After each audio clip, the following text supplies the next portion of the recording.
Jungle.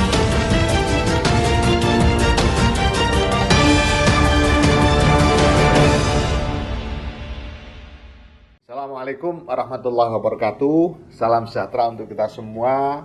Salam, Om Swastiastu, Namo Buddhaya, salam kebajikan. Yang saya hormati dan saya banggakan Menteri Perencanaan Pembangunan Nasional Kepala Bappenas, Pak Suharto Monoarfa, Pak Menteri Koordinator Bidang Kemaritiman dan Investasi Indonesia, Pak Luhut Binsar Panjaitan, Ibu Menteri Lingkungan Hidup dan Kehutanan, Ibu Siti Nurbaya Bakar, Pak Arifin Tasrif, Menteri Energi dan Sumber Daya Mineral, Pak Budi Gunadi Sadikin, Menteri Kesehatan, perwakilan UNDP Indonesia, Bapak Nori Masa Simumora, Koordinator Kamar Dagang dan Industri, Ibu Sinta Wijaya Kamdani, dan seluruh ibu bapak hadirin yang saya hormati. Puji syukur kita panjatkan kepada Allah Tuhan Yang Maha Esa sehingga pada hari ini kita mengikuti dialog tahunan implementasi dokumen program UNDP Indonesia. Ibu dan Bapak Menteri Kabinet Indonesia Maju dan hadirin sekalian. Proses pembangunan pada tingkat desa memiliki keunggulan bagi Indonesia karena langsung bermanfaat bagi 71% penduduk Indonesia dan mencakup 91% wilayah pemerintahan yang langsung melayani warga negara. Karena itulah secara khusus Permendesa PDTT nomor 21 tahun 2020 tentang pembangunan desa dan pemberdayaan masyarakat menekankan 4 tahap pembangunan, yaitu pendataan, perencanaan, pelaksanaan, serta evaluasi. Penting sekali untuk menekankan tahap pendataan sebelum perencanaan agar tidak ada warga maupun wilayah yang terlewat dari manfaat pembangunan. Bapak Ibu sekalian yang saya hormati, sebagaimana dimaklumi bahwa puncak konsolidasi beragam aspek pembangunan termuat dalam 17 tujuan SDGs yang dalam konteks Indonesia dituangkan dalam Perpres 59 tahun 2017 tentang percepatan pencapaian tujuan pembangunan berkelanjutan. Agar bisa dijalankan dalam kehidupan sehari-hari di desa-desa, maka Kementerian Desa, Pembangunan Daerah Tertinggal dan Transmigrasi menyusun pelokalan menjadi SDGs Desa. Pelokalan SDGs Desa mencakup pelokalan diksi tujuan, logo SDGs hingga indikator dan sasaran pembangunan desa. Misalnya, sasaran mengakhiri segala bentuk kemiskinan dimanapun.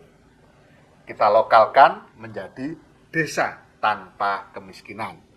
Logo yang menggambarkan kakek sampai cucu bergandengan tangan, kita lokalkan menjadi celengan ayam yang mudah diasosiasikan warga desa sebagai menabung agar tidak miskin.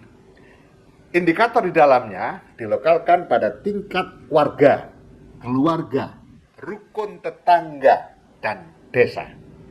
Terdapat data by name by address dan jumlah baik orang miskin maupun miskin ekstrim yang belum mendapat BPJS, yang masih sulit bersekolah, dan sebagainya. Sementara SDGs mencakup 17 tujuan, SDGs Desa menambahkan satu tujuan ke-18, yaitu kelembagaan desa dinamis dan budaya desa adaptif. Tujuan yang ke-18 ini mendasari pelaksanaan seluruh tujuan SDGs Desa lainnya. Setiap pembangunan desa dan pemberdayaan masyarakat harus berbasiskan akar budaya dan lembaga setempat.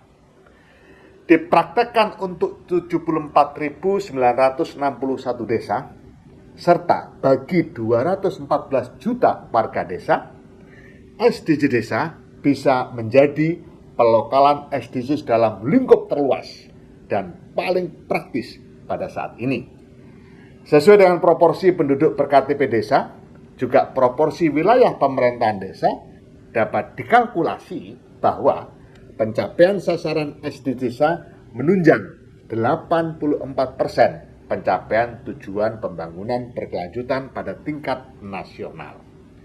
Bapak Ibu sekalian yang saya hormati, sampai 13 Februari 2023 telah terkumpul data by name by address 102 juta warga desa 30 juta keluarga, 382.000 data wilayah rukun tetangga pada 62.000 desa di Indonesia.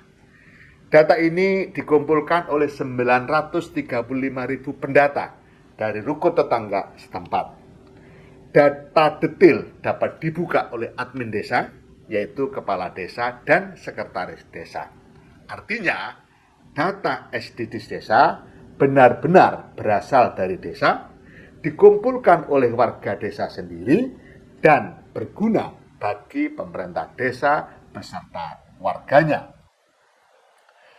Berbasis data SDGs tahun 2021, kemudian sejak tahun 2022, dana desa difokuskan pada percepatan pencapaian SDGs desa. Sesuai hasil musyawarah masing-masing desa, ternyata prioritas utama desa adalah tujuan ke-1, desa tanpa kemiskinan, yang didanai sebesar 24,95 triliun atau 36,69%. Kemudian prioritas berikutnya adalah tujuan SDGs yang ketiga, desa sehat dan sejahtera, didanai 11,29 triliun atau 16,61%.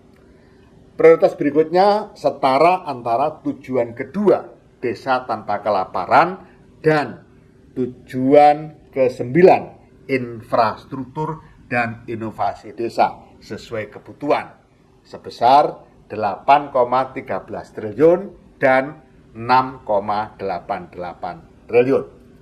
Bapak sekalian yang saya hormati, saat ini terdapat 18 desa telah memenuhi sasaran SDGs desa nomor 1, desa tanpa kemiskinan. Misalnya Desa Sabtodadi, Kabupaten Bantul, Daerah Istimewa Yogyakarta. Juga terdapat 6 desa yang memenuhi sasaran SDGs desa kelima, keterlibatan perempuan desa, di antaranya Desa Petikan di Gresik, Jawa Timur. Sebanyak 100 desa memenuhi sasaran SDGs desa ke-7, desa berenergi bersih dan terbarukan, di antaranya Desa Ringen Larik, Kabupaten Boyolali, Jawa Tengah. Terdapat 10 desa yang memenuhi SDGs desa ke-9, infrastruktur dan inovasi desa sesuai kebutuhan, di antaranya Desa Bangkudai Timur, Kabupaten Bolaang Mungundau Timur, Sulawesi Utara.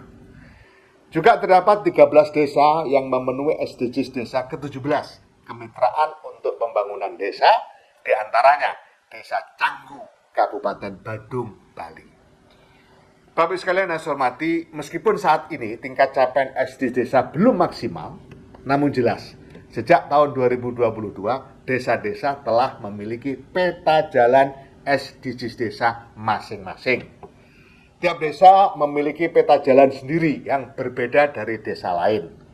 Tiap peta jalan menunjukkan by name by address warga, keluarga, dan wilayah rukun tetangga yang membutuhkan dukungan program pembangunan. Pada titik inilah pembangunan asimetris dapat dijalankan hampir sempurna, yaitu sampai ranah masing-masing warga desa sesuai kebutuhannya masing-masing. Ibu bapak sekalian, para Menteri Kabinet Indonesia Maju yang saya hormati. Sebagai hasil kerjasama Kementerian Desa, Pembangunan Daerah Tertinggal dan Transmigrasi dengan UNDP dan pemerintah Basque Spanyol, data SDGs desa juga diintegrasikan dengan platform inovasi sosial atau SIP. Tujuannya menguatkan keterkaitan kebutuhan warga dan hasil analisis SDGs desa. Ini dijalankan untuk desa-desa di Papua, Papua Barat, Papua Selatan, Papua Barat Daya, Maluku, Maluku Utara, dan Nusa Tenggara Timur.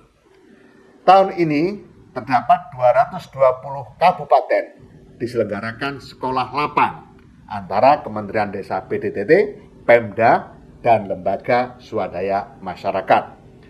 Sebagaimana platform inovasi sosial, tim ini masuk ke desa-desa contoh, menggerakkan pemutakhiran data, menggali kebutuhan warga, lalu dihubungkan dengan hasil analisis dan rekomendasi SDGs desa, kemudian menggunakannya dalam penyusunan RKP desa, akhirnya mengarahkan APB desa 2024 guna pencapaian tujuan-tujuan SDGs desa.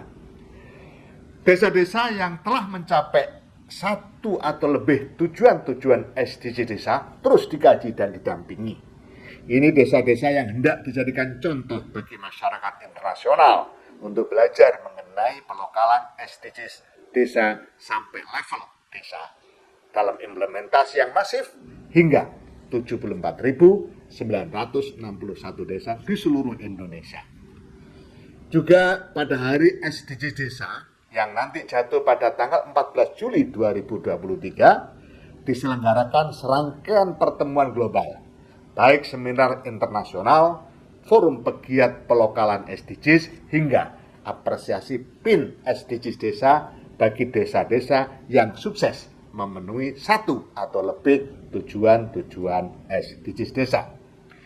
Ibu dan Bapak Menteri Kabinet Indonesia Maju dan hadirin sekalian, demikian telah kami sampaikan pelaksanaan SDGs desa sampai tahun 2022 serta rencana penguatan SDGs desa pada tahun 2023. Tim Sekretariat Aksi Bersama alias Cyber SDGs Desa di Kementerian Desa, Pembangunan Daerah Tertinggal dan Transmigrasi selalu berkolaborasi dengan semua pihak demi mengakselerasi tujuan-tujuan SDGs desa sampai tahun 2030. Percaya desa, desa bisa.